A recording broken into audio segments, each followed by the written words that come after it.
So, I wrote this a long time ago, so I'm probably going to do a lot of reading. I apologise.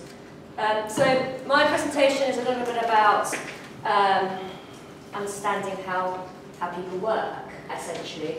And this sort of came about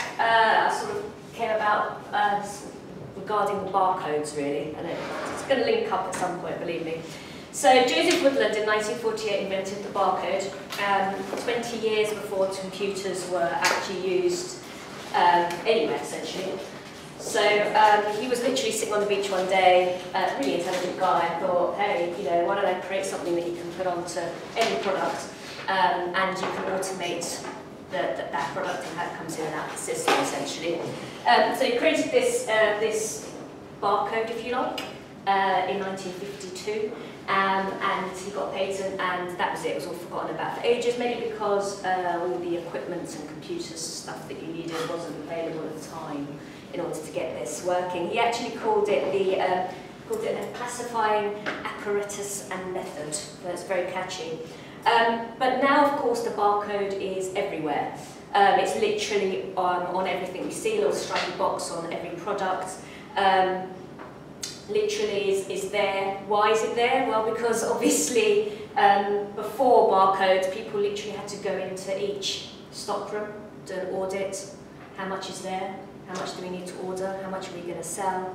And every time there was a price change, they had to go through each individual little item. If you remember those little price things that used to go on, and actually change it for every single item one by one. And essentially the person at the checkout had to then type the number of what it was and essentially just give them the little calculator and then give them a price and then pay the money. So barcodes have completely changed that. As soon as there's a change of price anywhere, you change it for the universal barcode, and the price changes automatically, so it's a very efficient, if not invisible system. So essentially, why am I talking about this? It's because I was watching a documentary about a month ago, as I do like my documentaries. It was about barcodes, fascinating.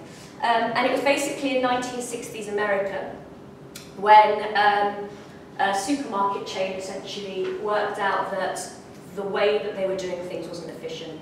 And this was the post-war boom, if you like, of supermarkets and consumerism. They had these large supermarkets popping up. And it was just not effective to do the inventory system, stock taking system that I talked about earlier. So they put out a brief, as companies do, to all the major computer companies at the time, and asked for proposals for a universal product code, is what they called it, which essentially is what we know as barcode today. So if you imagine this was a huge pitch for all the computer companies. And no one knew what a universal product code looked like. So some of them came up with something very circular that they put on the end of their tin cans there. But these are all the companies that actually pitched for the job. And you can see that all of them came up with something completely different, but very similar to Woodland's original idea of different shapes of lines, essentially some semicircle, some circular, etc., etc. So they all did this pitch, and IBM is what you'll notice is the only one with this. What we recognise today, essentially, what we use today from the 1970s, if you like. And the reason why they did it that way is because you could get more code on. But they didn't talk about this. They didn't talk about how much code. They didn't talk about that. I'll get onto that why in a minute. But essentially, all the others came in and they pitched, and they took months and months of data, charts, overhead projectors, remember back in those days, of why their method and why their UPC was the best and what it could achieve and how you could slide it across and how it would take it and how to hold it. And they were all really similar. And the guys that were doing the client actually liked all of them. They all were very persuasive. They were all very logical. And they just couldn't choose between them.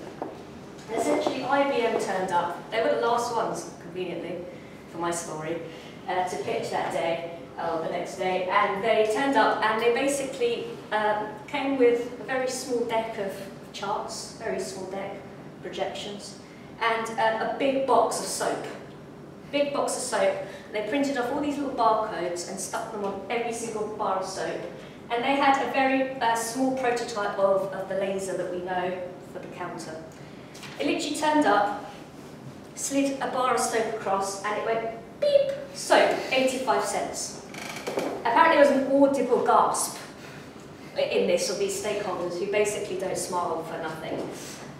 They did it again, they did it faster. Every time, beep, soap, 85 cents, soap, 85 cents.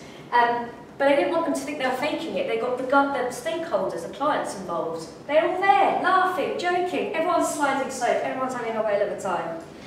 And on that day, that very day, they won that contract. Just because they were sliding bars of soap across a counter. And I think that sort of was my very long-winded point, which is everyone else theoretically was very good, very logical, lots of data. It's all going to work, it's all wonderful. But they were the only ones that were there and did it differently. They were the only ones there that put it into action and thought about how people actually work and how people actually think. And that's the key thing today, is when we are actually doing our projects, proposals, potentially going in and briefing things, sometimes we have to think, how do people work?